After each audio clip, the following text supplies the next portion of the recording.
Ladies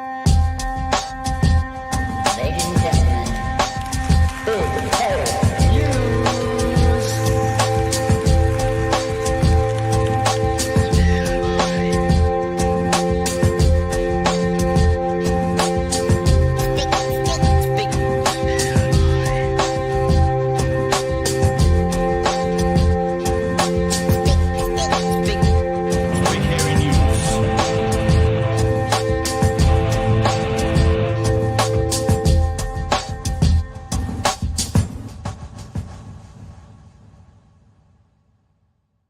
Hey, kia ora koutou. E te whānau, welcome back to another edition of Big Hairy News. Kia ora Chewy.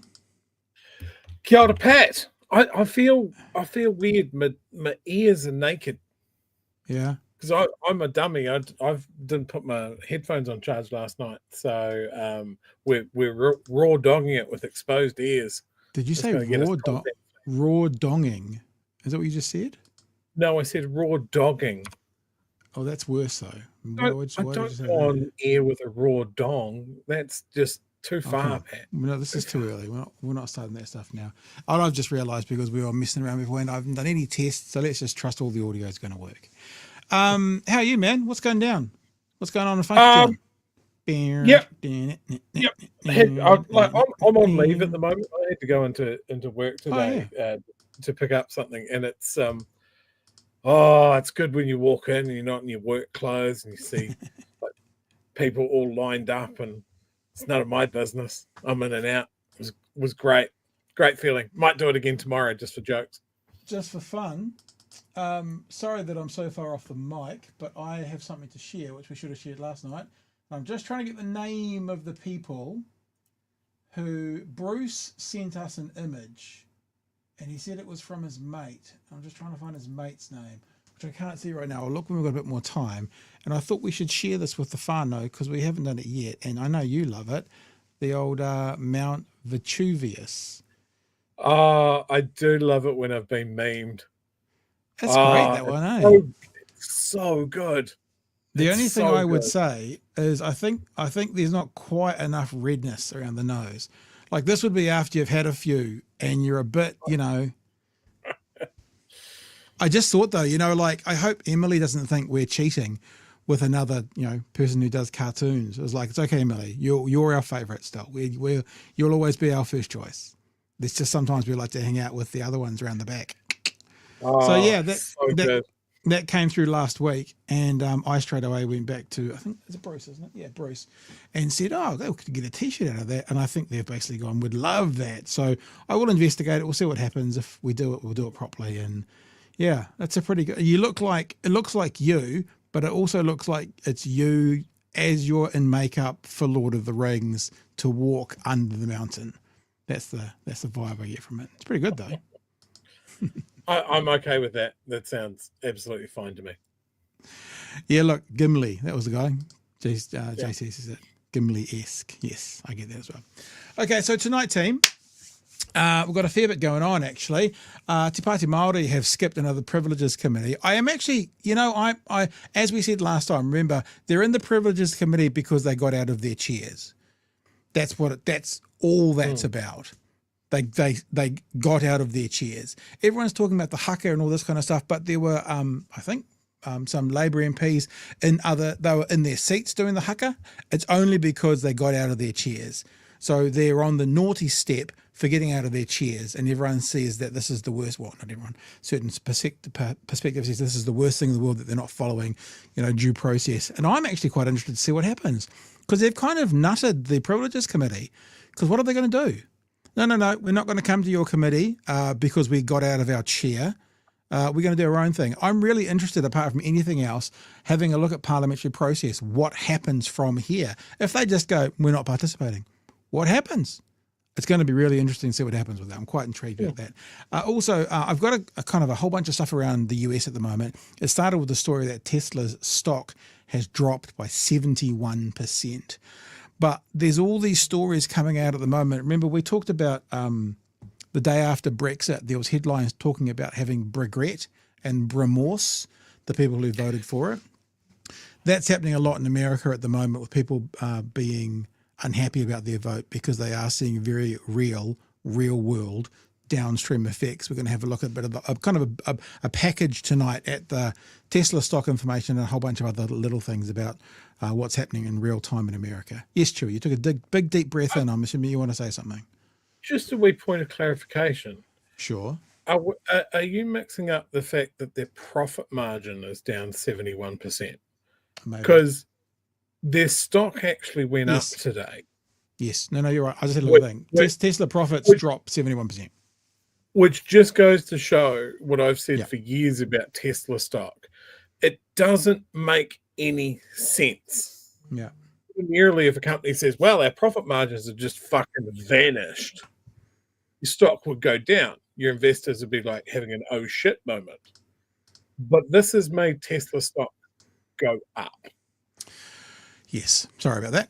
Thank you for clarifying on my behalf, Chewy, making me look like I don't know what I'm talking about. Probably because I don't know what I'm talking about. The other thing is kind of a double feature, as they said in the Rocky Horror Picture Show, on Winston Peters tonight. One to do with what he said on RNZ and one to do with what he said on I guess it's a podcast for Family First today and what he called Chloe today. And we're going to be talking to Huhana Lyndon shortly from the Greens, who is a part of broadcasting and media. That's the portfolio that Huhana actually covers. So we'll bring her in to have a look as well. First of all, before we do that, you know the twins from The Shining, how they're kind of a bit scary. I know what you're doing. Yeah. Have you seen these twins that were interviewed on an Australian network? Yeah. If you haven't seen this, have a look. And one guy, he was up there with our mum, and he went up there, and he was coming back down towards us, and he goes, "Run! He's got a gun!" and our heart started to pound, and I said, "Oh, Mum, where's Mum?" And poor Mum was stuck up there, but apparently our brave Mum, she goes, "This is real. Are you all right?" Because he had all blood all over his face. And he goes, "I'll shoot you." She goes, "Hey, I'm here to help."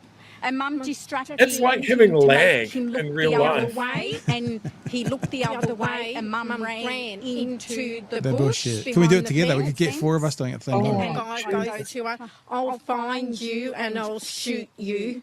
All I was thinking about when we were running. Like, it would be scary enough to hear the words, "I'll find you and I'll shoot you," but it's even scarier when these two deliver it, in my opinion. I hope he doesn't fire. Yeah, we were so blessed. How close to him do you think you were? Well, see, he was up there and we were past our when you driveway. Yeah. You don't think of all of that at the time. Oh, no, my God. You just run for your safety. Were they grown in a lab? Yeah, what you can't see is they're actually separated at the hip. They're joined at the hip. So it's actually only one person speaking. There is a lag between each voice box. It's everything. Obviously, it's the completing each other's sentences at the same time. Super weird. It's the fact that they seem to be wearing matching pajamas or nurses' scrubs or something. So. And the heavy Australian accent is just weird. Emily has a question, and Pat, I'd like to answer this one. Emily, this is the fucking news. We're doing the news. All right. Speaking of the news, let's get into it and welcome from the Green Party MP Huhana Lyndon. Thank you for joining us this evening, Huhana. Nice to see you. Nice to meet you. Kia ora, kia ora. Thank you for having me. Oh, look, absolute pleasure. Love to have you on board. And it's our first time with you, so thanks for being a part of us. We want to talk about Uncle Winston Peters, old Winnie the mate. Old mate Winnie. You are Labour's spokesperson for media and broadcasting. Was that the correct title? The Greens. What did I say? Wrong party, Uncle. Sorry, I can't even realise what I said. The Green Party spokesperson for broadcasting media, that portfolio. I want to have a listen. I know this is going around on the news and stuff at the moment, but have a listen to kind of a full 3 minutes here of the whole part of the conversation. You've got to hear the whole thing. It's Winston, amazing. Winston Peters had with Corin Dann this morning. Well, it's not the whole interview. The thing about the interview, Winston starts the interview accusing them of being bad faith. Maybe I'll play it at the end. But his very first question, Corin Dann starts speaking to him, and Winston goes, "Can I ask you a question? Why did you play that piece of audio from the BBC?" Now, I don't know what piece of audio played because they don't have it in the story. I actually phoned RNZ today to try and find it. I think it's got something to do with Keir Starmer, and he came out and he made a comment about the Scottish Supreme Court ruling. But Winston started off bang like this. And all the way through this interview, he is, I mean, you're kind of going to roll your eyes because you're going, yeah, that's Winston. He is pedantic. You know, Corin Dann says that they cancelled something and they didn't cancel it. They just moved it to another MP. He goes, it's like, honestly, it's like pulling teeth listening to this interview. And then they get about 2/3 of the way through and we get this interaction. Okay. What would be your message today to a transgender... Sorry, I should make clear. We all know this, but this is about the New Zealand First bill to define men and women and men in law or in legislation, just to check. Woman who has perhaps had a operation, who has been living and identifying as a woman for many years, who has already been subject to potentially higher levels of abuse or risk of suicide because of the way they have chosen to live, who will now feel further threatened by this. What would you say to them? Well, that's nonsense. We are not saying we're interfering with their views of what they want to do. That's fine. But it will not infringe upon the fundamental rights of people who belong to a male or female. Does it infringe on their rights? Female in this case. Pardon? Does it infringe on their rights to not be discriminated against? Well, the reality is that they are asserting rights which do not come with who they are. They are not female. They are not in the sense that you're saying so. And because they decided that they're going to take off their trousers and put on a skirt, they can walk in a woman's bathroom, it's not going to be condoned. Can't you get it? The mass majority of New Zealanders do not accept what the so-called elite in Parliament, who've got no authority, no mandate, to decide they're going to change the way the world Well, let me works, just finish then with a whether people question like it or not. on that, because your opponents, the Greens and Labour, but certainly the Greens, and have argued that you are just importing a culture war here as a distraction from your failure to deal with issues that New Zealanders do care about, like a failing health system and the cost of living crisis. Yeah, well, this is so typical that RNZ in your form would start putting their arguments. Well, that's my job, Mr. Peters, to put up an argument. No, I'm sorry. We won't stop it, but it is. I think it's very good to hear Corin Dann go, enough, this is our job, because you notice that Winston at no point actually answers the question. That's classic Winston. I also found it interesting, something that's just happened. I mean, if one wanted to be on the side of Winston and make an argument for why this legislation should be enacted, even those of us who disagree with the legislation could probably come up with a better rationale or reasoning than bathrooms. Like, you know what I mean? Like, it's such a lazy, put on a frock and go to the wrong bathroom. I mean, it's lazy enough to do sports, but bathroom seems to be one step lazier. I did put in a request to speak to Mr. Peters today. Funnily enough, we didn't hear back from them, but it's that same question. What problem are you trying to solve, Mr. Peters? But if his example of this massive, change that they're going to make in legislation is because of who sits down or stands up to pee, it seems to be the most minor of all the examples if you wanted to make that argument. Like if you're on a debate team at school and that was the debate you pulled out of the hat, it seems like a pretty piss poor example of the serious nature of what even their side is saying. Do you want to speak to that at all, Huhana, before we keep going with play? Yeah, I mean, just generally, it's outrageous, the statements being made and the purpose for having this members' bill. Shouldn't we be seeking for an inclusive society where all members of our community are welcome and their rights are upheld? And so, it's really sad to listen to some of the rhetoric that's coming out backing the need for this legislation, because it's a complete distraction from the important issues that New Zealanders really genuinely do care about. Yeah.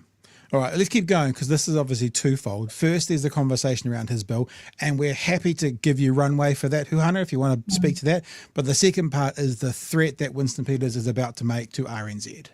not going to accuse me of putting up their arguments and believing in them. I'm the devil's advocate here, and I put up the argument for you to answer. I thought your job was to hear both sides of the story. It is, and if anyone who looks at this interview will see that is exactly what I've been doing, and I'm trying to get you to answer that question. You're doing most of the talking, aren't you? The fact is you're paid for by a taxpayer, and sooner or later we're going to cut that water off too because you're an abuse on the taxpayer. You're not hearing both sides of the story. You keep on putting the argument of the woke left. You're a disgrace to the mainstream media ethos that used to be in this country. Mr. Peters, it's my job to do that. I don't have an option. Your job is to be an interviewer.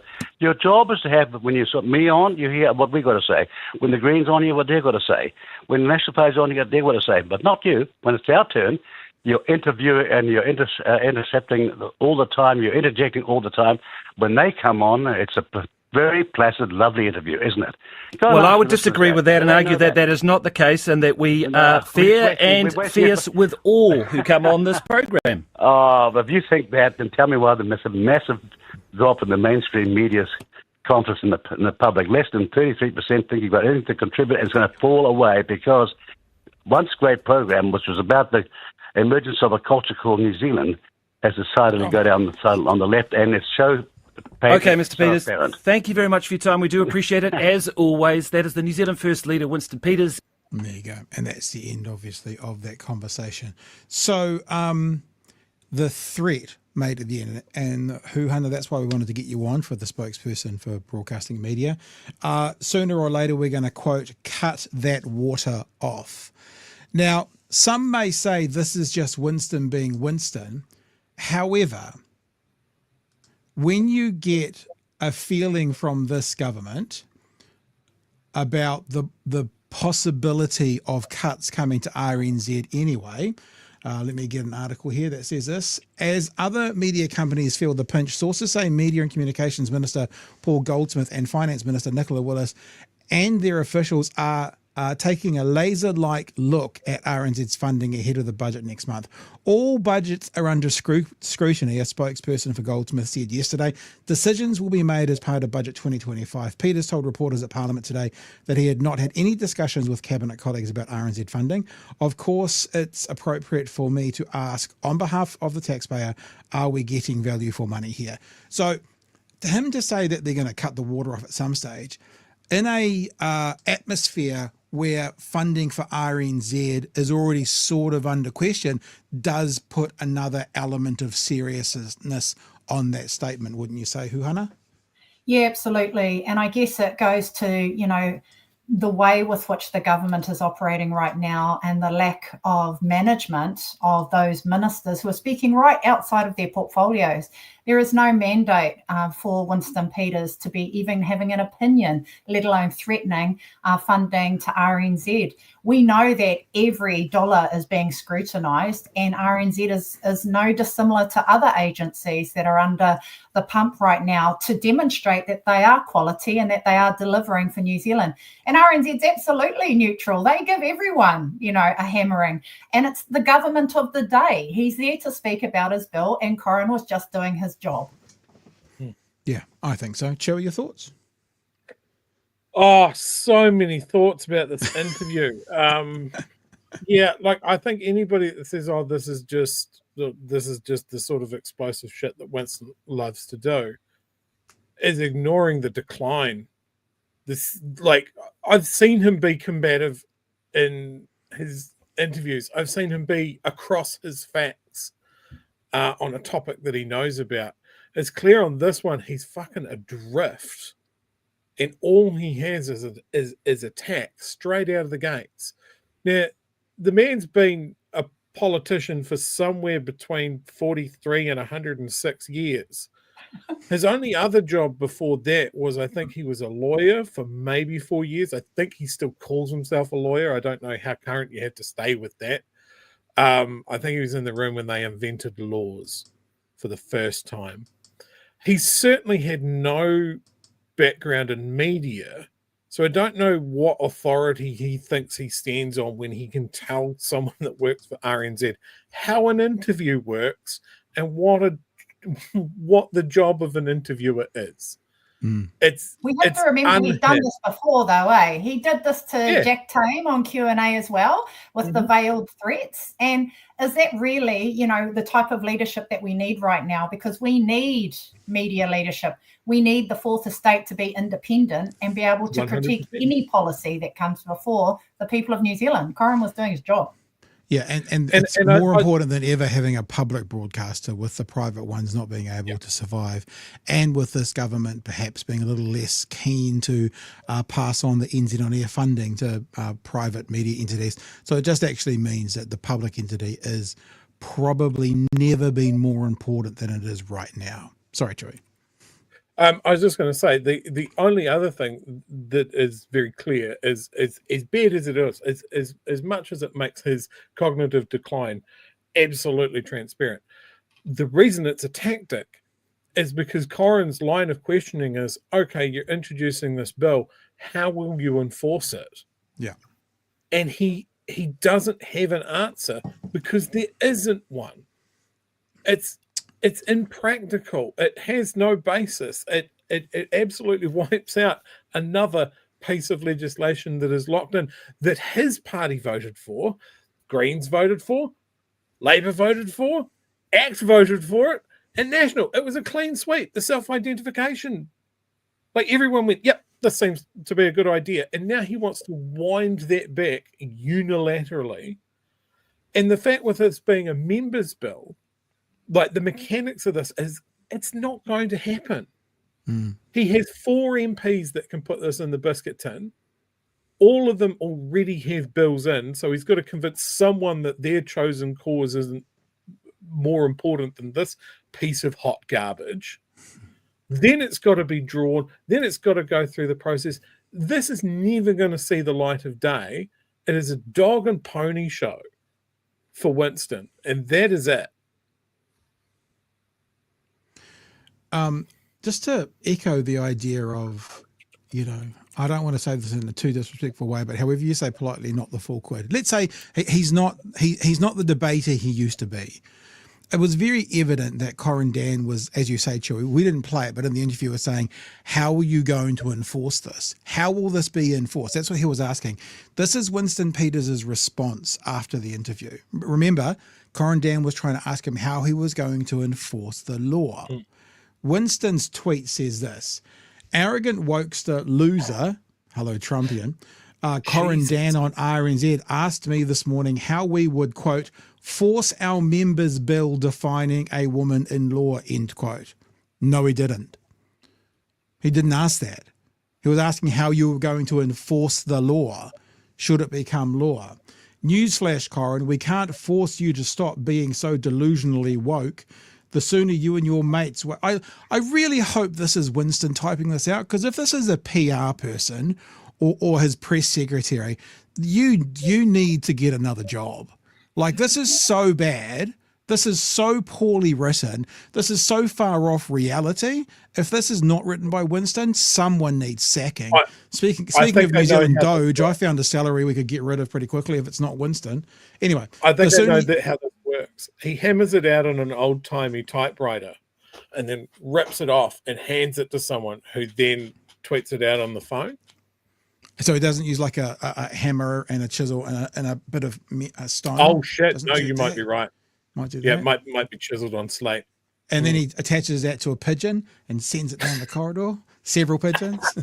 The sooner you and your mates wake up and stop being so out of touch, the sooner our country will get back to some common sense. Welcome to the front line of the war on woke. P.S. Corin, you keep wondering why the media have record low levels of trust from the public. Keep it up, champ. See how it's going to end for you. I mean... like, honestly, that's like a 13-year-old has written that. That's what I'm saying. If that's not Winston, if that's actually a professional press person, they got to go. There we go. We've just saved the government 120K. Huhana, thoughts around that? Yeah, I mean, just the way that the whole argument's being articulated is just really poor form for the Deputy Prime Minister. And it goes to the point that where is the Prime Minister in managing his team? You've got the Deputy Prime Minister attacking Radio New Zealand and its independence to be able to interrogate an issue, which the line of questioning was quite reasonable. Well, let's look at the interview and what went down. I've listened to it a couple of times and I was just in shock because ultimately, whatever we present as politicians should be able to go forward to the media and then we engage in the debate. It didn't even get across the first, the start line because it was just attack from the outset. And so where is the Prime Minister on this? And to really pull in his deputy and say, this is not okay. We need to be able to front and speak to whatever policies we are presenting. And this is a members bill too. So, we know the machinery and the mechanics of where a members bill will go. But ultimately, it's just poor form and he's so experienced. And he's been a really good, effective communicator in other settings. Why go straight into battle mode on a fundamental issue that they are really front-footing right now and distracting from what really matters to New Zealanders? I know where the Prime Minister is. He is where he spends most of his time. He's in a Koro lounge somewhere in the world. Like, I don't know where, maybe it's the London Koro lounge. Maybe he's gone to Rome. I don't know. It's one of them, but that's where he is right now. Hey, Huhana, I'm interested. This is not really part of the topical conversation for tonight, but with what you've just said and what we've just said all about Winston, and at the same time him, coming off the Deputy Prime Minister title, and the rumour mill going around talking about early elections, you got anything you can share with us? Any insight? Let's see where things go. But ultimately, these types of policy announcements just really feed into the rabbit hole that turned right and just builds up this momentum that attacks the rest of us as New Zealanders. And I'm really aroha because it's a distraction from the need for a really good health system to be able to have safe, warm, dry homes for all New Zealanders and just do the work on the key machinery.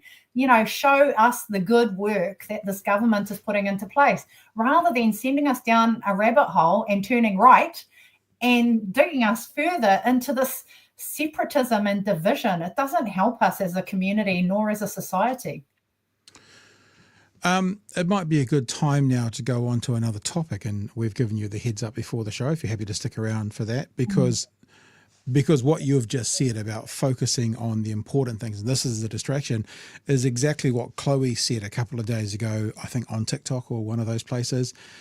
Winston Peters was in an interview today with Family First leader Bob McCoskrie, and I saw this. It came across my feed. Everyone knows here that I've got the worst feed in the world for YouTube because I keep an eye on all the stuff so we can report on it. And this popped up in my feed, and I just heard the RNZ interview. So I thought, maybe I'll have a look because maybe this was after the RNZ interview. And when you're watching a comedy movie and you don't often laugh out loud if you're by yourself, laughter is like a group activity. You do it more when you're with people. I'm a bit the same with what? Like that kind of thing. But when Winston Peters uses a terminology in this video and calls Chloe something, I was shocked. So let's just play this. You haven't seen this, have you, Huhana? No. All right, let's just play this. And I've had some people in my feed already say, well, it's just a joke. It's just a play on words, yada, yada, yada. But yeah, I've got some thoughts around that. Let's just play 2 minutes of this, which is mostly Chloe's message, which is on point. And then a couple of old men, one sort of keeper of the crypt and another, talking about Chloe in a more than disrespectful way. Knowingly takes decisions to supercharge inequality, yet this is the focus of our Deputy Prime Minister, to knowingly and intentionally distract you. Trans people are not the reason that the cost of living is getting worse. They're not the reason that you cannot afford your rent. In fact, you have far more in common with your fellow New Zealander than you do with politicians seeking to divide you. What a terrible message, Chewy. I mean, you can see why McCoskrie's up there laughing. How can you get behind that?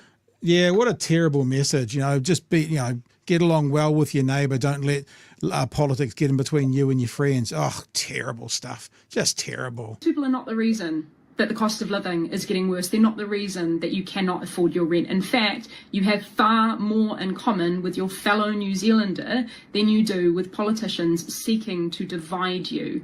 Everybody simply wants a warm, dry, safe home, an affordable and accessible healthcare system, access to education and employment, and a place to build community. Those are the things that unify us. Do not get sucked in by this imported culture war designed to inflame and to divide us.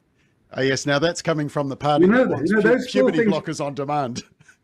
Those 4 things she mentioned about what people want. New Zealand First and me, Winston Peters, has made those 4 things famous. I've said that for 47 years. And here she is sitting down grabbing even those lines as she's attacking me. You know what I say to her? Okay, groomer. If you're wondering, and sorry to repeat it, you heard correctly, and there's a bit more to go. Winston Peters calling Chloe a groomer. Let's just get to the end of this clip.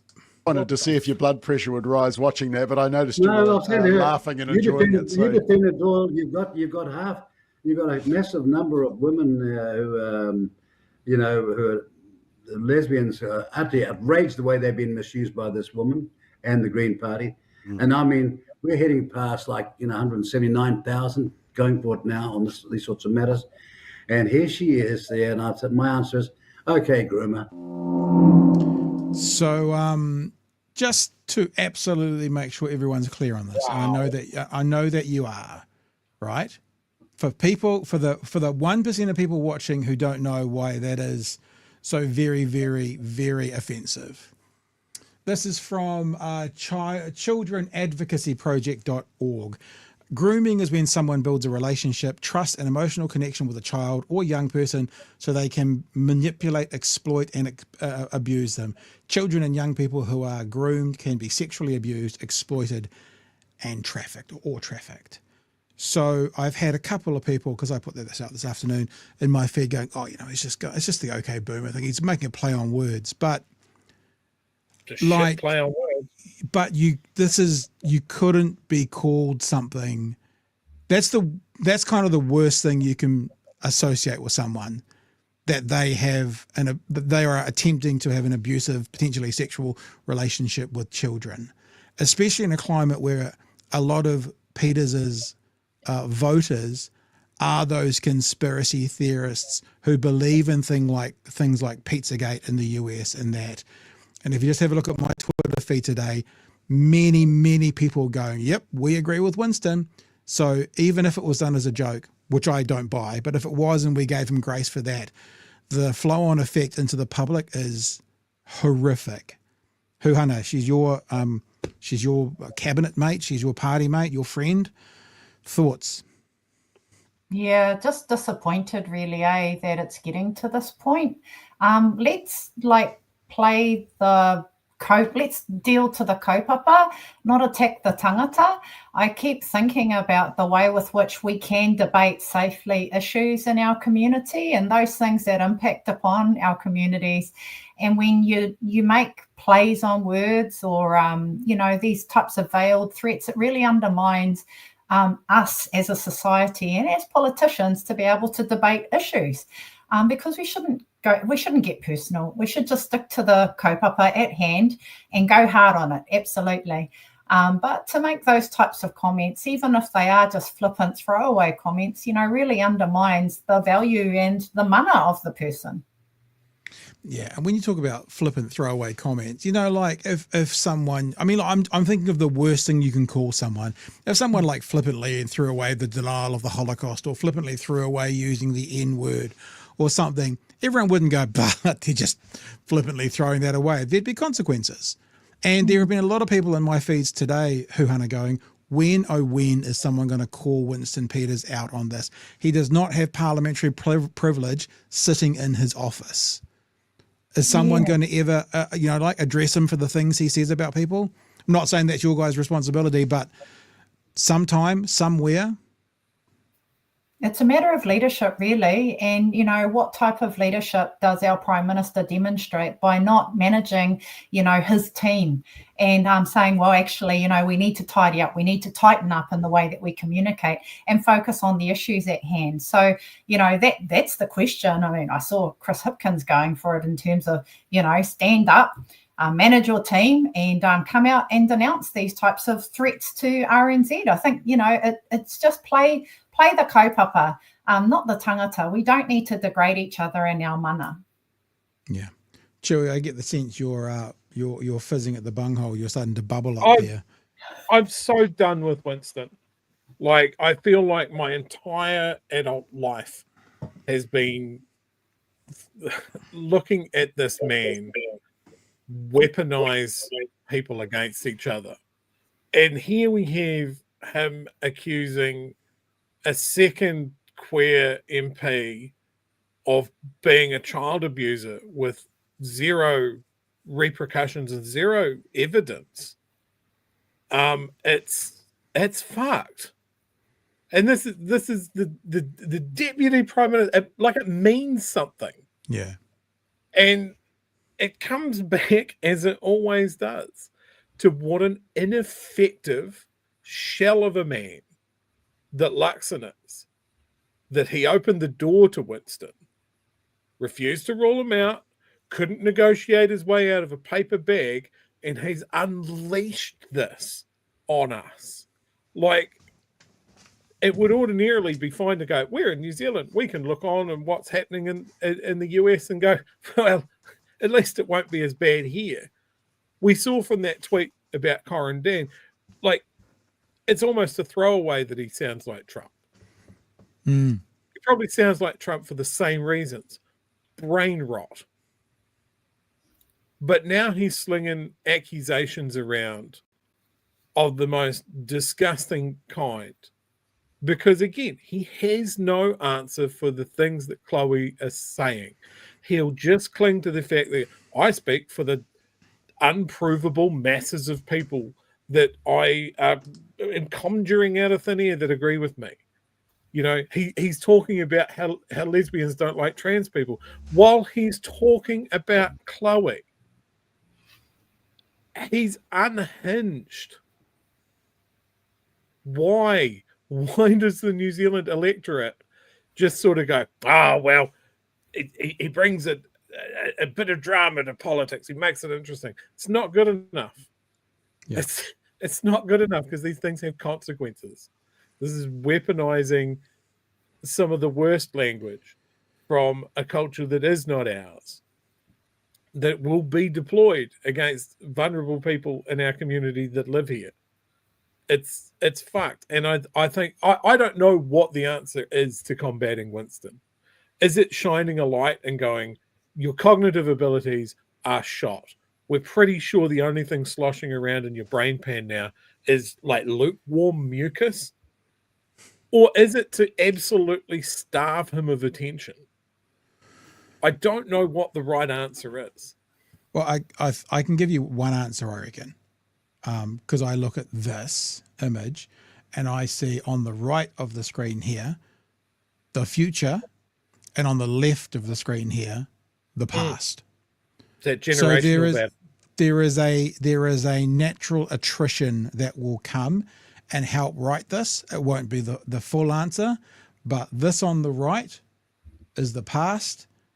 That's the left, isn't it? Dyslexic. This on the left is the past. This on the right is the future. And the future means this on the right, ideas, themes, people will be here still, shaping the country, working the country, doing the mahi, putting through legislation when the past are past, whether they've retired or whether they've, shuffled off this mortal coil, whatever it is.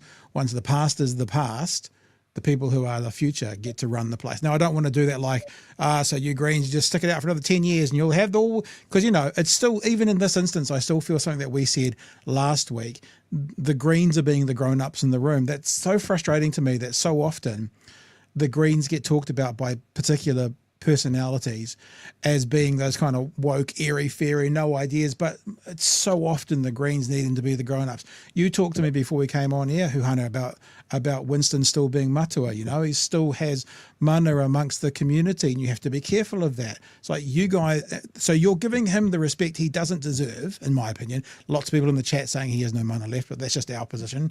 You're giving them respect he doesn't deserve because of the way things are done, while he refuses any respect in return. You guys have been the grown-ups, and it's really starting to piss me off that everyone's not taking the Greens or those with more progressive views as the grown-up positions in this day and age, while they're watching the other guys basically punch everyone in the nose like they're 9-year-old schoolboys, literally being children. You know what I mean? Yeah. And it's just really sad that we're at this point and we're seeing this type of behaviour, because don't we want a diverse, inclusive society, with a government that really honours Te Tiriti o Waitangi? I take heart. I sat in on the Treaty Principles Bill submissions and just really embraced the diverse voices that support a better Aotearoa that benefits all New Zealanders. And yet we've come out of that and the massive response from community, and then we fall into this. And it's such a missed opportunity for kotahitanga to recognise the diversity. We all have diverse voices, but we can still mahi ngātahi. We can still work together on things that help progress. Our how is different, but surely we want the best for all New Zealanders. So why, regress us and take us back with policies like this that only seek to divide us, not unite us on the things that, are good for all of us? Yeah. Well, it's been fabulous having you on tonight. Chewy, anything else you want to wrap up with? Say at the end? Nothing specific. Sorry, Ben. Thank you so much for coming on tonight, Huhana. We really appreciate your insights and you being available. I don't know quite how to say it, but I feel protective. I feel protective of that. I know whatever joke, whatever, but that accusation that was made towards Chloe, I feel protective of that. And it's like I've probably been a part of the problem for a while over years in the media, because I've said it on this show, Winston Peters, he's a fun interview. It's like, no more. He's a cunt and he needs to go. Sorry. It's like, it's no more, too much. There's this line that's been crossed, and we let Winston cross that line all the time, but there's no coming back. There's just no coming back. And he needs to be gone from legislative opportunimes. And I've just got a heavy heart really about what we just saw there. And I need to go back and talk to the aunties, Chloe and Marama, because we work hard and we're trying to do our best in our corner for people, for planet, and then to see that just is so disappointing. We're bigger than that. We're more mature than that, surely. But that's what I'm saying. We are. You are. He's not. That's the point. That's kind of what I'm saying. And we will support you from afar, and whatever you guys decide to do, whether you decide to be the grown-ups, I'm a bit sick and tired of having to be the grown-ups all the time, or whether you decide to call them out and do something, mate, we'll support you guys. We trust that you guys know what's best for you guys to do in that house, that scary house in Wellington. But for tonight, thanks so much for coming on. It was a lovely chance to meet you, and really enjoyed having a chat. Look forward to catching up again. Thank you very much. All right. Thank you so much. Appreciate your time. I'm pissed. I was angry when I caught that RNZ interview, because he's explained, you've interviewed him before, he's combative, he's a very slippery character to nail down, but this is not that. No, this is just spiteful anger with nothing to back it up. It's the man's been in politics now for 46 years. Yeah. He's been in Parliament longer than I've been alive. And in every case, he's switched teams, he's jinked, he's jagged, he's zigzagged, he's done all of this sort of stuff. I understand, the concept of having mana. It earned through age and experience and all of that sort of stuff. It just feels like he's boiling that down to piss. Not recognizing that you're past your best. And I think just being offensive, being mean. Yeah. He's how he's going to go out. He's an old timesy, snake oil salesman now. He'll find the 5% of people that he can say whatever he needs to get his party elected. Like I said last night, maybe to leave some kind of legacy behind. No, I'm not going to make jokes about anyone passing away tonight. But it's just, when I was watching that upstairs on my big TV, sitting in my chair, and I was just like, what? It's like I said, it's to me, joking about that is like joking about the Holocaust, joking about the N-word. It's like joking about the worst things you can think of. So even if so this is the thing, right? If he was an employee, if he was a managerial employee at a business and he had said that, bosses would make him apologize. They'd say, look, this doesn't fit the values of our company. You need to issue an apology straight away and explain it was just a joke. Do you think we'll get anything like that from Winston? No. Do you think we should expect that? Yeah. Go on, Greens. Go on. Don't be always the grown-ups. Well, but actually, in saying that, maybe sometimes the grown-up thing to do is actually to call the child on their bullshit.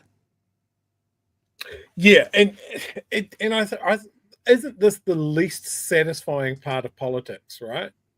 Is that if I was in the Greens, I would be ready for war at this point.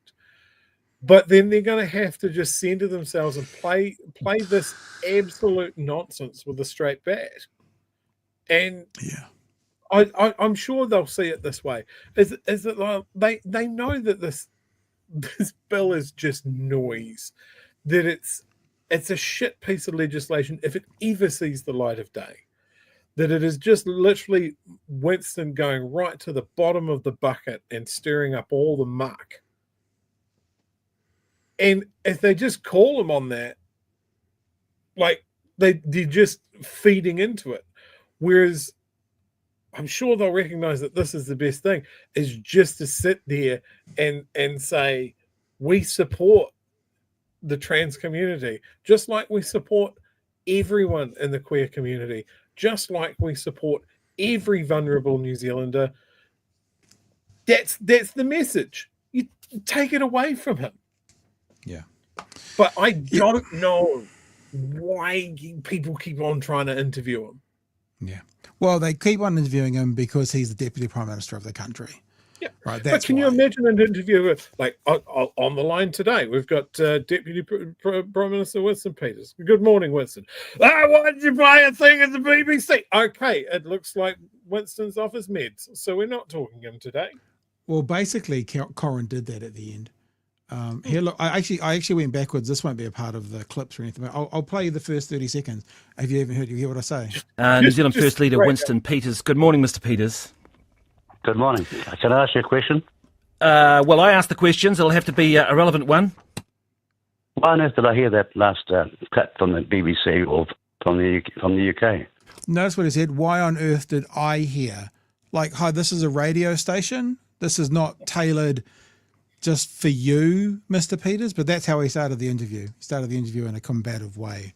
And it's because it had something to do with Keir Starmer and to do with the ruling in Scotland. I don't know exactly what the audio was. And obviously they were talking about his ridiculous legislation that will never see the light of day. And if it does, will never work. There's almost a part of me, which is, I'd be really interested to see what the spineless Luxon would do. Because, all the people on the right will want him to vote a certain way. But as we've had many conversations with people like Bomber before saying, National Party didn't vote for this shit. They didn't vote for the penis patrol. They didn't vote for, what the stuff that the COVID, the relooking at COVID. They didn't vote for that. They voted for their house prices to go up by 10%. So National Party supporters, not obviously some of them would, but many of them, more of the centre right, they're not into this stuff. They don't want to see it and they don't want to be associated with it. So if they did push this through and it got anywhere, this could actually cause a lot of trouble for National. Because if they go with it, they may lose people, and if they don't go with it, then you might find 10, 20% of their support going off to act in New Zealand first, which would be terrible, but could happen. This is such a less than 5% issue. Yeah. Like for the electorate. Most people just don't care. But if you talk to Winston, he's talking about, most people are voting for common sense. It's not common sense isn't this fucking gold standard of what legislation should be written about, right? Because in that interview, when you listen to the whole thing, Winston pivots from being a biologist to being a lawyer to being all of these other things he's not. Like, that's the more... I don't... It's bizarre that he thinks that this is an issue that is key for people. Like, it hasn't been an issue up until now. It shouldn't be an issue past here. And it's unworkable if he does bring it to here. It's so dumb. Yeah. All right. It's Hey, so dumb. It's all he's got. We're gonna get moving because there's about 300 super chats in there and stuff. We're gonna get to those as well as a couple more stories. There's lots of people saying we were late. Yeah, sorry about that. We were talking to Huhana, and we both Chewy and I had a reboot. So there you go. So we were late. Get over it. Did the stream crash like Tesla's stocks? Congrats on hitting the 17K. Yeah, we're over 17,000 subs now. Oh, nice. Yeah. So Okay. on the way to 20. I think the next time we celebrate is maybe at 20. Ange says, I bet if the 1997 Winnie Winston Peters dog chew toy came out again, now it'd sell really well. That's Uncle Winnie. That's Uncle Whiny. Winnie for you. Arvid's, this is why New Zealand first is gone burger when Winnie goes. I don't know about that. Shane Jones, is he a much better speaker? He's a much better speaker today than Winston is today. Maybe not than Winston always was, but you've seen photos of Shane Jones in the 70s and 80s and wearing Aotearoa t-shirts and stuff, and now he's like, English, this. I think he can play the role if he needs to and wants to. I think he can play the role. Kiwi Bird says, Chad RNZ versus Soy Winston. Yeah, he did look weak, didn't he? It was like striking out from the corner. Yeah. Winnie is going to say, I defunded them when this is Nat's incompetence, sort of what you were saying. 8 Vesta, all Winston is missing is the orange makeup and the fake news. You are fake news. Okay, you're fake news. It's my little stick. There's my little button. Fake news. Yeah, fake news, but true. I'm sure he said that, though. I'm sure he has. Stop being woke and wake up, Winston. I see what you did there, Peter. That interview has him mention woke like 15 times in an 8-minute interview. It is crazy. Robbie says African or European pigeon, looking back to Monty Python and the Holy Grail, I think, because they have different carrying ability. Late fee, says Vanda. Citizen Gold says, show me the stats for trans people assaulting people in bathrooms versus sex offenders that have led and been covered up by leaders of the ACT Party. Baby Brazy says, Winston's a cornball. What are we saying? Cornball? That's a piece of corn, eh? Yep. And a ball. Cornball. Cornball. Multiple mentions of stochastic terrorism. That's Ika. Arvids says, till you get chipped by a throwaway. Time to, the career. Yeah, fair enough. Oh, Yellow Winnie's career. Yeah. Paying for Pat's swear jar bill. Thank you very much. And now we have proof of how much the C word is worth. It's worth $10. Well, the thing as well is I'm going to cut that out because if you don't, we'll lose reach and the algorithm will find us and go, no. So you got a special edition for being here live, team. The recorded one will have that cut off. You get the spicy words. Kotu Kutuku. It's blatant defamation is what it is. Defamation is so hard. Winnie's legacy of piss, Kaimatara. Winston is the great-great-great-grandson of the first Māori king, Potato.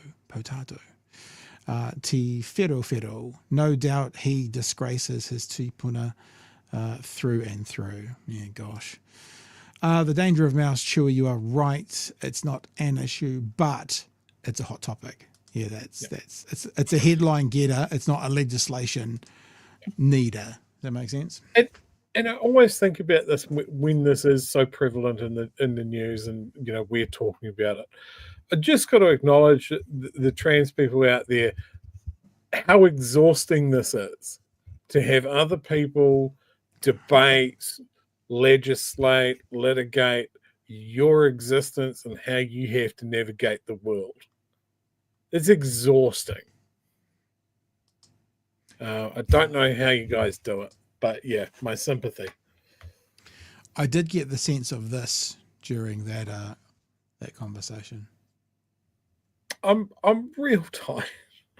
I'm real tired of this. And it's it's so constant. Bruce sent it to us, and Bevan. I saw that in the email. Bevan is the artist. So there you go. I thought a good sticker as well. I was thinking maybe it could be a special sticker, like only give it away in sales or something. Because if it's a sticker, it's a bit easier to produce. Just thinking. Hey, let's have a look at this story about Te Pāti Māori. There's actually not a lot on it tonight. With the Pope dying, it's taken up a lot of the airwaves. So actually what we're going to look at is Judith Collins talking about it in the corridor outside the Privileges Committee, that Te Pāti Māori won't be turning up and refuse to turn up. And it's just interesting to listen to, because what I want to know is what's going to happen. What are you going to do? What can you do for people leaving their seat? What can you do? Let's have a listen. None of the three members of Parliament turned up. They have made written submissions. We've considered the matter, and we will be meeting again in the first sitting block to consider further and, if possible, to make a determination at that stage. Minister, what does that mean? If they say that making a written statement is within the standing orders, is that not the case? Yes, they've made a written statement. Yep. What do you make of their decision not to show up in person? Obviously, there has been a lot of focus on this. What do you make? Well, I'm not focused on it at all, because the people are entitled to. We haven't demanded that anyone turn up, and I think that's just a process matter. But they have made written submissions. She doesn't sound particularly, what's the word I'm looking for? Like in control. You know what I mean? She doesn't sound like she can't be like, well, they're expected to be there. They're going to be there. These are the rules. And if that, she sounds, I was going to say demure. It's the wrong word, but she sounds more low key than you would expect of a Judith Collins when she is being wronged by that party over there. You know what I mean? Yeah, she sounds. It's the most dry balls fucking explanation of what's going on, and it doesn't sound like she cares either. So just let it go. Yeah, be interesting to see what happens. But more from her, today. Did the written submissions contain anything that the committee would like to follow up with them further and request again their appearance? I don't think it's something I can discuss, but I can say that in the first sitting block we will be meeting again, and we will further consider and, if possible, make a determination on that date. Does the fact that they've made a written submission somewhat make up for the fact that they're not here today at all? Oh, people can make written submissions, and some members have chosen to do that in the past. Will you attend the alternative hearing on May the 7th? Oh, don't be so silly. But procedurally, though, does it make a difference, though? Does it make a difference if they've made a written submission? It's all taken. Tell us what then old mate Winnie comes out and have a bit of a chat with him as well. didn't show up in person today. And Look, the reason why we've asked the Honourable Judith Collins to come out and speak to you, because she chairs the committee and the rest of us are going to stay silent. Okay, you have It's an ongoing matter. You have given comments on this matter previously in previous meetings. No, I haven't. When you've come out of the. No, I haven't. Okay. Not in the way in terms that you're asking the question. See, this is the pedantic thing we were talking about earlier. Like, honestly, it's like, I don't do that. I didn't do that. It's a statement. That's not a question. It's the thing. One of the things that I'm struggling with him quite a lot actually is I said this, it was 2 years ago when my dad passed away. And sometimes I hear Winston speaking and he sounded like my dad. My dad wasn't quite there. And he had this thing at the end where he would say something and then laugh. And it was almost, and I hear that in Winston. I'm not saying it's the same, but it's something that he does. And I'm just, it's a strange thing. It's almost like he thinks he's the coolest kid in town. What I got from my dad was, as he was getting towards his end, he'd be very like, well, I'm not going to answer that. Why should I answer that? But what it was he wasn't quite firing cognitively as well as he was. And it was almost a defensive mechanism. And that's what I hear in Winston. There you go. I've nailed it. That's what I hear in Winston. He's not firing quite cognitively as well as he was.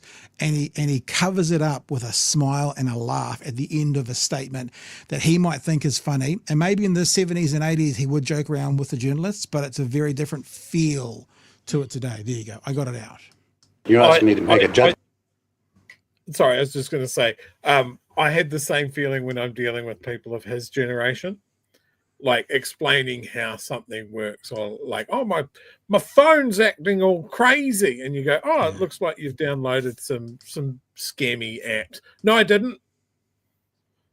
Well, yeah, you would have agreed to. You might not have known what it was, but yeah, you've put this on your phone or your computer. No, I haven't. No, I wouldn't never do that. And it's just like they get hooked up on it. No, because it's done something bad. No, I wouldn't have done something bad. It's like, it's okay. It's okay. It happens to everybody.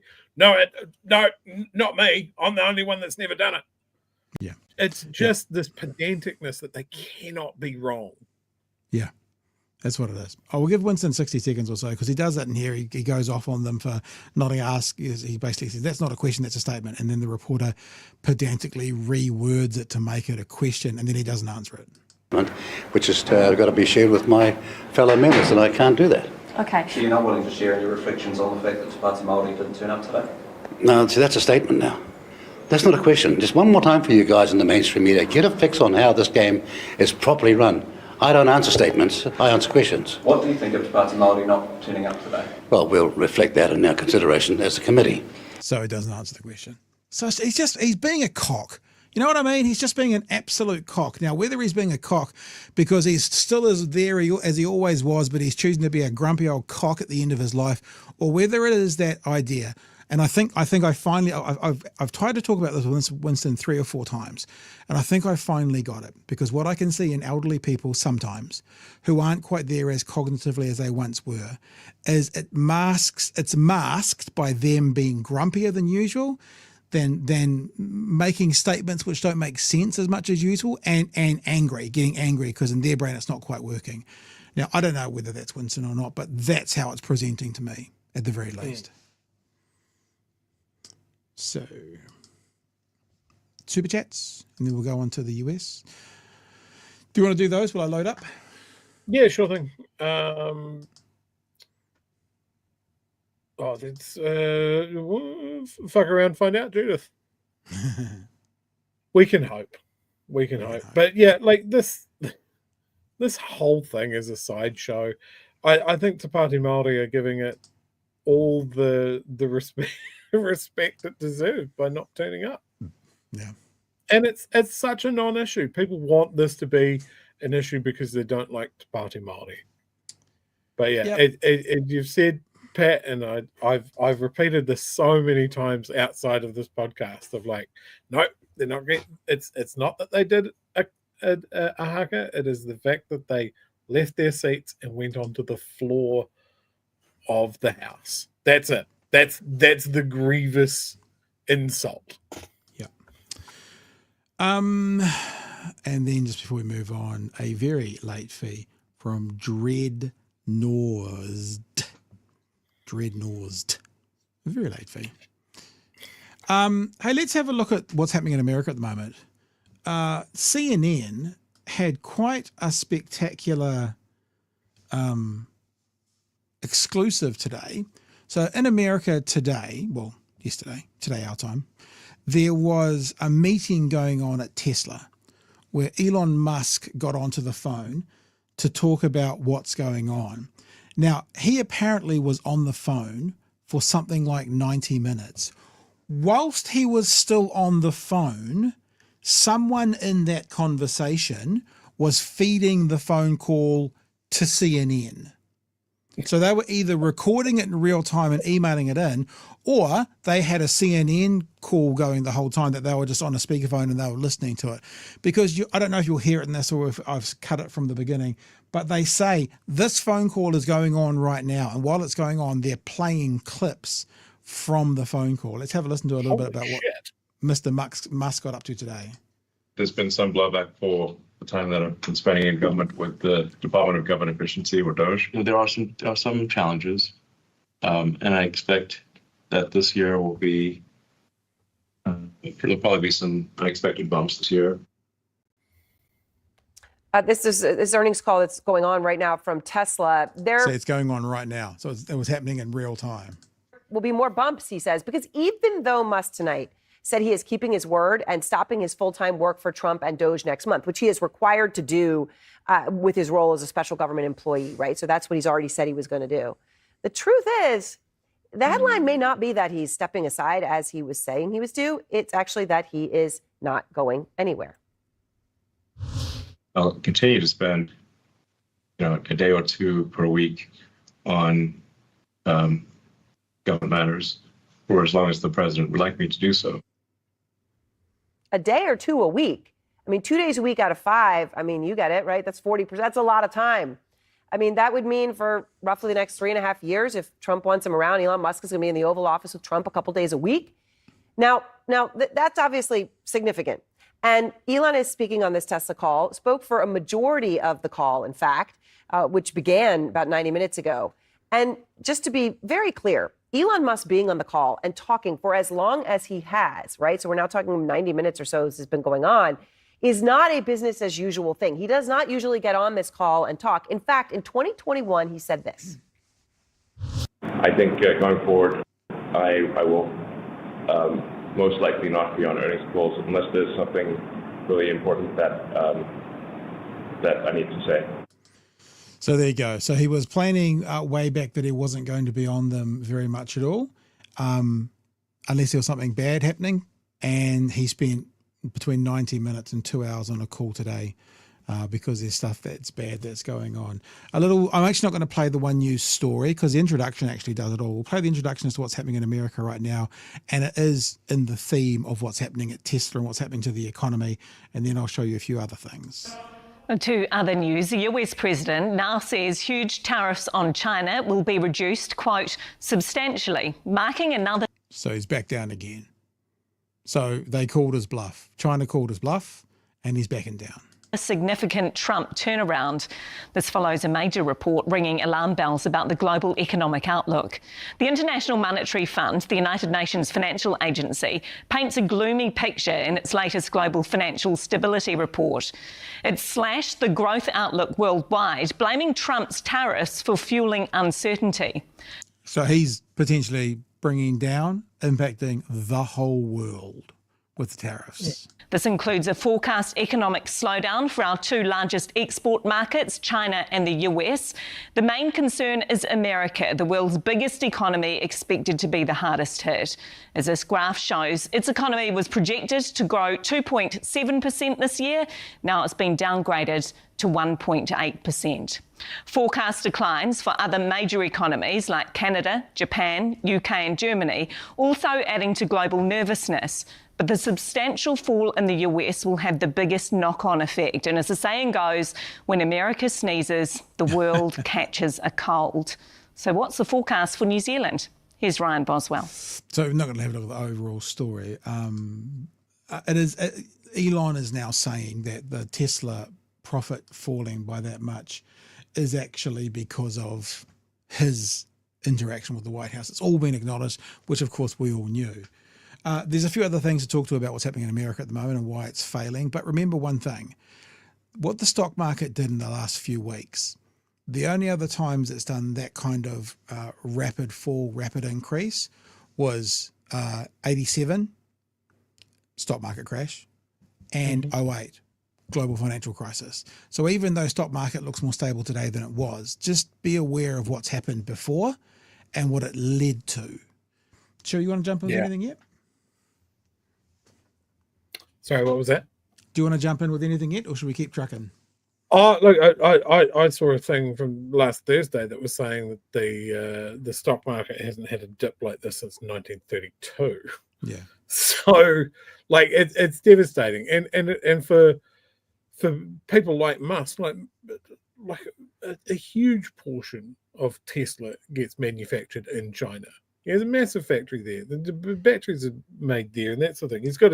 He'll crow about his gigafactories in North America, but it's China doing the business, and like it's been notable for Tesla owners that the ones made in China are actually better quality than the ones made in America. So yeah, he's been caught up by going, well, I'm going to hitch my wagon to Trump and all of his nonsense, and I think completely ignored that for Tesla customers, at least, it ran counter to what a lot of his customers expected. The reasons that they buy Tesla. And I think this is just something that people have been grumbling about. Like, would you please run your company, not run off and buy Twitter and just shit post your life away?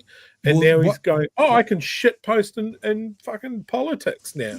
I'm going to What's also happening is, I saw a commentator the other day talking about, the $25,000 Model 3 or whatever they're talking about in the future.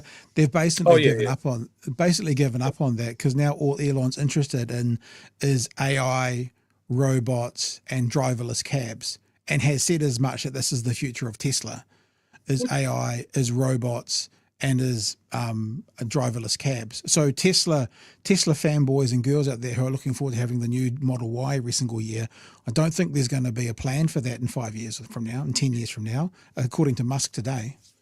It is baffling to me that Tesla shares are still $200 a piece. Like, it makes no sense.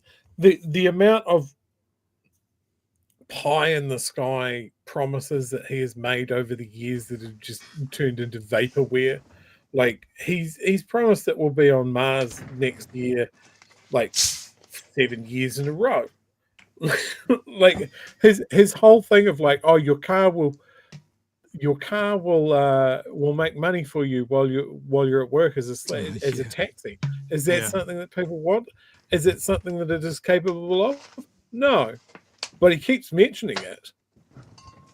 Like, I saw a couple of screen grabs of a Tesla customer going, hey, look, if these cars are self-driving, why are we waiting for them to be delivered on trucks? Surely they could just be delivered to the customer's house. That's a very good point. And he's going, oh, yes, yeah, well, that's coming next year. That's coming next year.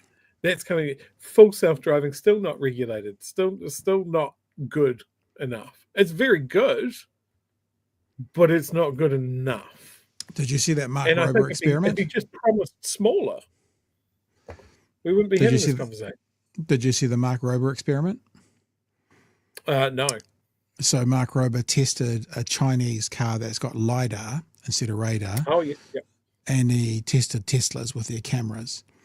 And the LiDAR worked like seeing a child in the road through rain and all these sorts of things, and the Teslas didn't.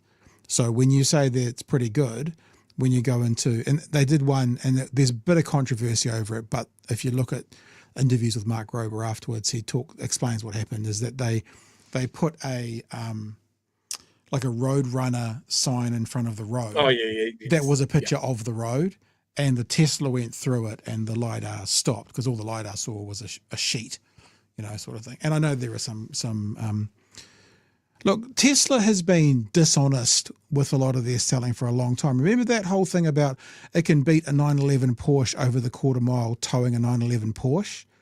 They didn't run that over a quarter mile. They ran that over an eighth of a mile. And there's lots of debunking out there that shows the thing it was the drag strip it was on, the finishing line that they had in place, which were in front of these blue chairs. And if you look at the whole thing, those blue chairs are only halfway down the quarter mile strip.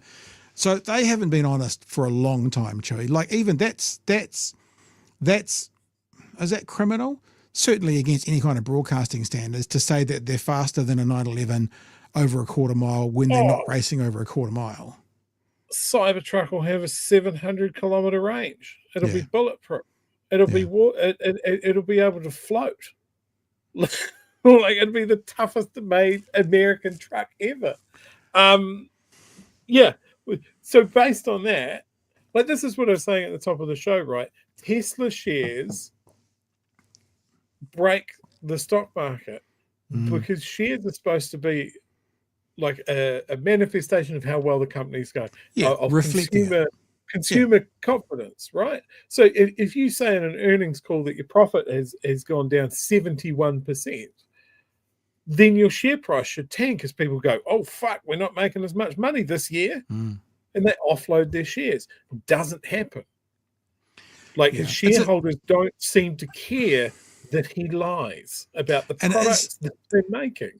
It is strange as well, because the only Tesla product he's really been involved with is the Cybertruck, and the Cybertruck is the new Edsel. Because all the other, the Model 3, the Y, they were basically all designed when he bought the company, as much about them was. Yet the Cybertruck is his, so he is literally a 9-year-old boy when it comes to drawing up what he wants. And the thing is, if it had been cool and worked, that'd be great. But it's not. And I know Whistling Diesel. Do you look at Whistling Diesel videos? I like Whistling Diesel. Yeah. And they tested the Cybertruck, and they do ridiculous things like jumping it off things. But they ripped the tow bar off the frame because it was aluminium, and aluminium doesn't hold like. And they had an F-150 Ford doing the same things. The F-150 Ford never ripped the tow bar off the frame, no matter how hard they did it. So, Teslas. Anyway, look, let's get back to the story about America, because that's a big part of it. But America is in free fall at the moment in lots of areas. Here's an example. Airlines and hotels and cruise ships are all struggling. Visitors from Western Europe plunged 17%, while those coming from Mexico, excluding by land, dropped by 23%. Canadians were also cutting back their trips to the US, with return trips by car dropping 32% in March. Statistics Canada says flight bookings from Canada to the US are down by 75% in April compared with 2024 levels, and more than 70% lower for every subsequent month through September, according to travel data company OAG. So people don't want to go there. And that's actually been seen all over the place. Actually, we'll come back to that one. This is a place called Point Robertson. I'll play you 60 seconds of this video and what's happening in Point Robertson. Welcome to Point Roberts, Washington, a tiny American town stranded below British Columbia. Now it's a frontline casualty in Trump's tariff war. Business is collapsing. Tourists aren't crossing the border. And Trump's tough talk on Canada, it's turning longtime friends into boycotters. I'll explain it to you, right? So Point Robertson, whatever it is. So this is the American border here, yeah? There's Point Roberts, there. Oh, so there's the border, there's Canada, there's America. That's super weird. It's not uncommon, though. I'll show you Detroit as well, I think. So people are refusing to now come down to these beaches, which obviously if you lived up here in this city, that would be a holiday place. They're just not going. The business owners are being told, we'll see you in 4 years. They're not going because they're refusing to come into America. I'm pretty sure it's Detroit. Detroit will be the same thing. This is not the report on Detroit. Where's Detroit? It's over by Michigan, the lakes and stuff. Oh, way over there. Is it there? Oh, it's over there. Okay. Is that Detroit? No. I'm gonna lose it. Anyway, Detroit has the same thing. On one side of Detroit, you go across a bridge and you're in. Oh, there's another little one there that probably doesn't count though. And you're in Canada, and it's the same sort of thing. There'll be. Oh, look, here we go. It's over here, is it? Oh, there we go. Detroit. So there's Detroit, right? The border is the river. So this side here is Canada. This side is America. People will not be going from here to here anymore because of what's happening with America, what's happening. They don't want to give their money to America. They don't trust America. That's all happening. But the other thing that's going on is people are regretting their votes. And that's happening in a big way. I'll play you 60 seconds of this one. This is South Dakota. I wanted Trump. You wanted Trump? Yep. There was no way in hell I wanted her out there. but now I don't know what would have been better. What were you expecting? I was expecting the lower cost of a lot of just your everyday living things and hoping that he would make things better for everybody in America, because that's what we need. Groceries are already outrageous, and then we put the tariffs on across the seas or whatever, like China, all that. It just makes everything more expensive for everybody. Jamie Basinger is the only... So, yeah. And I mean, like, on some level, we told you this, they won't be listening to us, but on some level, it's what's happening. So this guy's called Jazza. He is an Australian content creator. He makes art content. Trump ruined my product launch. He does these product launches where he sells, packs of art stuff that he puts together for himself. He's launching a brand new one. Can't afford to do it. Tariffs mean they'll be too expensive. Can't sell them in America. Huge channel, possibly going to go bankrupt. This is a very teary video about what's going on at the moment. And then there's one other story about this incident from Ben Mysalis from the Midas Network. We'll get to that if we've got time, but that's sort of the end of my videos on Trump. But this is very real in America. Tesla is not the outlier just because of Musk's involvement with the government. They are going to struggle everywhere. And in that story that I showed you, the woman saying we want Trump to make, there are Trump supporters who are struggling, but they're still saying, but we're still prepared to trust him. What they don't know is it's not going to get any better. They're like, I can handle it now, but I don't know for how long. So in another 3 months, when that CNN show goes back, they'll all be like, yeah, this was a mistake. Yeah, I was going to read you one other thing by Ben Mysalis. It's quite long, but it's pretty terrifying. Is there anything else you want to jump in on with that American and general news? There's a lesson there for us in there. Like, everybody gets a vote. Not everybody knows what they're voting for, or they've come up with their own ideas of what they think it means. Yeah. Like, experts were saying it was a bad idea. Trump wasn't hiding what he wanted to do. He was talking about it incessantly. And I think the feeling was that there would be someone in the room to stop him, or it's all just hot air. The man did what he said he was going to do. Yep. And he's done it once, he's done it twice, and then there's people still going, oh, well, I still trust him. I just didn't think it'd be personally affecting me. Yeah, that's happening a lot. Like when that think that way here. Like when the Latino people are getting deported and the community is going, but they're one of the good ones. It's like, well, that's not what he said. It's not what he said at all. And it's that old adage, fool me once, shame on you, fool me twice, shame on me. I mean, there are stories coming out now that were coming out 4 and 5 years ago, like the soybean world, that because of tariffs that Trump put on then lost all their international customers and still haven't rebounded. Because once an international customer finds another product path, then why would they change? So he crashed businesses last time around. He's doing it again. Fool me twice, shame on you. It's your fault. Yeah. It's not his fault. He said it. What is my Angelou statement? When someone tells you who they are, believe them the first time. What is different though, Chewy, you've just said something that I will reflect actually, is that he did have grown-ups in the room with him last time. I'll just show you this picture again, and then I'm going to move it away and I'm going to read you something from Ben Mysalis. Ben Mysalis is from the Midas Network. And this is actually a couple of weeks old, but it only came across my feed today. There were grown-ups in the room. This is quite long, but this will give you the gist of what's happening inside the White House.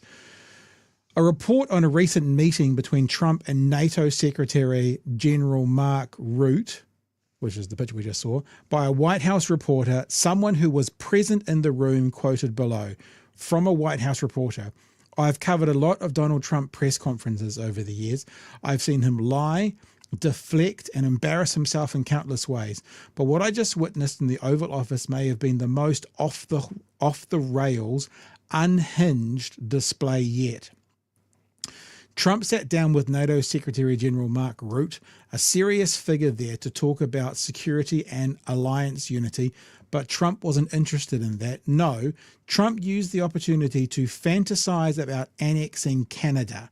He actually said Canada only works as a state and gushed about how the US would look on a map if we just erased the border and took Canada as our own. This wasn't satire. This wasn't a joke. This was the president rambling about absorbing another sovereign nation while the NATO Secretary General sat there watching this clown show unfold. And it didn't stop there. Trump started pushing the idea of conquering Greenland too, saying NATO might need to get involved in helping the US take it over, as if it's a game of Risk. He literally said we, quote, need it for international security, end quote, and tried to rope NATO into his imperial fever dream. The look on Rutte's face said it all. Then Trump pivoted to his usual bigotry. Instead of talking about defense cooperation or global security, Trump bragged about how he uses transgender people as political pawns to rile up his base before elections, saying Republicans should, quote, bring it up a week before the election to win votes. Are you listening, Mr. Peters? Are you listening, voters of New Zealand First? In other words, he openly admitted he sees cruelty and manufactured cultural war nonsense as a campaign strategy. Despicable. When asked about American small businesses hurting from tariffs, Trump did what he always does: lies and bluster. You're going to be so much richer, he said. Meanwhile, Medicaid is being gutted. Social security is under threat. And Trump's billionaire cronies are cheering as the safety net burns. Oh, and then Trump suggested we start sending drug dealers to the Netherlands. Yes, you read that correct. In a bizarre attempt at humour that landed more like a diplomatic insult, especially considering the NATO Secretary General used to be the Prime Minister of the Netherlands. He kept rambling about how the US doesn't need anything from Canada, said the European Union is very nasty, claimed we can't sell cars in Europe, not true, and then told an utterly deranged story about how he, quote, invaded Los Angeles, end quote, to turn on the water. Another lie pulled from his fantasy land. What actually happened was he diverted water from Northern California, destroying farmland and hurting his own voters in the process. To top it off, I'm nearly finished. To top it off, he said our allies shouldn't worry about Putin, brushing off any concerns about Russian aggression with a shrug. Let me be blunt. This is not normal. This is not politics as usual. This is a dangerous, unstable person with authoritarian fantasies, spewing nonsense in front of our closest allies while the world watches. Keep speaking up. Don't accept any of this as normal. Ben Mycelis. Are you scared yet? It's I'm terrified. It's crazy, and I see politicians play into it because they see something that has worked, and they're like, "Cool, all I have to do to keep my career going is mimic this." Winston, yeah. I actually, the thing I take away from that, and this is not from what Trump said, but this is what Ben wrote. This is not normal. This is not politics as usual. You heard this before the last election. This is not your father's national party. This is a dangerous, unstable person with authoritarian fantasies. Sorry, Drew. But the media over there and the commentators over there keep treating it like it is. Mm. They're playing the same playbook as if this isn't an insane person leading one of the world's richest and most militarily powerful countries in the world is being run by a boastful wannabe mafia don who's actually a shit-flinging monkey in disguise. Yeah. Decades and decades of work building up NATO, building up trade alliances, free trade, all of that sort of thing, gone in like a couple of 100 days. Mm-hmm. Holy shit. Yeah. Like, and people are scared, man. Like, what do you do? Like, there are more and more comments of like, maybe calling my senator is not enough. Maybe being part of a political party is not enough. Do I need to buy a gun? You know, America's got a fine history of violence solving a lot of problems. Rightly or wrongly. Yeah, they think it's solving problems. You know, and that's what I think a lot of people are thinking. It's yeah, like it's 100 days in a week or two. Yeah, why does it feel so much longer? Out of 4 years. Why? Oh, yeah. All right, my far note. Danger of Mouse says, notice how school lunches aren't a thing anymore. Rajan says, late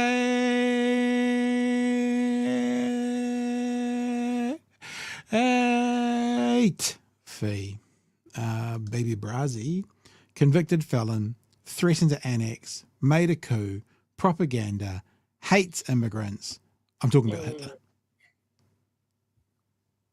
Interesting. Tardiness tax. Also, congrats, 17k subs. Thanks, Nick.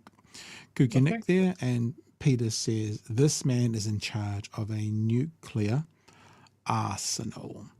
He put the arse in a nuclear arsenal. Yeah, it's terrifying. All right, team.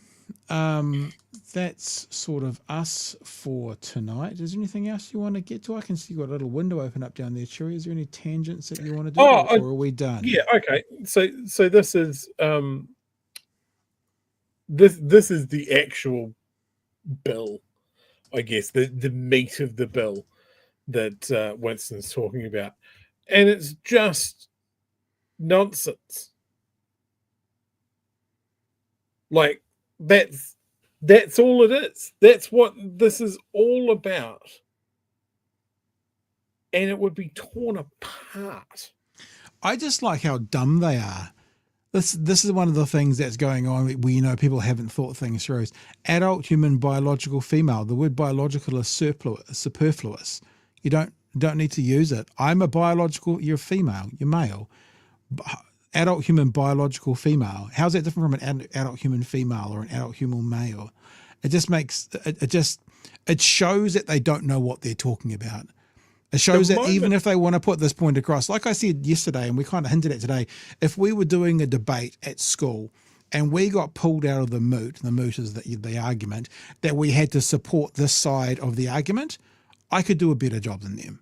Because they're not smart and they don't know what they don't know, and they're using words that they've heard, like biological adult human biological female. They're just morons. Because you're coming from that place. They're coming from that lobby. The coming from people's comments that saying cisgendered is a slur. It's just so dumb. But this will not, and I want people to cling to this. This will not go anywhere. It is a tiny, tiny group of people that make this a mainline issue. It is a tiny, tiny group of people that that's what Winston's latched onto. He is clinging to whatever gets him 5% of the vote. So as much as we laugh at Seymour for having his 8% of the vote going to a referendum that he thinks is going to romp home and getting absolutely fucking dick slapped at the same time, this is worse. This is worse for Winston. It won't go anywhere. I would be amazed if it even makes it into the biscuit tin. It'll never come out. Well, but the question is, right, to say it's not going to go anywhere, the only way we say that with certainty is if it did get pulled, could it get 61 votes? I mean, like, if it's a member's bill, that means it's a conscience vote, correct? That's correct, isn't it? Mm. That means all you need is 3 or 4 people from ACT or the National Party to go, nah. So my gut tells me it probably wouldn't get through even if it got pulled. The one issue you probably do have, and this was a question asked of Mr. Peters somewhere today, was why not just convince Luxon and turn it into a government bill? Now that's a bit more, so Winston goes, I'm going to call an early election, or we make this a government bill and you all support it. That's what I'm saying. You know what I'm saying? That's horrible. Anyway, I didn't mean to give you nightmares before we go. All right. On that note, whānau, we will catch you tomorrow night. What's tomorrow? Is tomorrow Thursday? Short week, Chewy. Short week. Tomorrow is Thursday, yes. Have we mentioned that there's not going to be a Friday show? No Friday night show. Kids are busy. They're out drinking or partying or doing something like you're supposed to on Anzac night. But we'll probably have a look at it tomorrow, see what's going on, and then everyone will go to bed nice and early so they can get up for the Dawnies on Friday morning.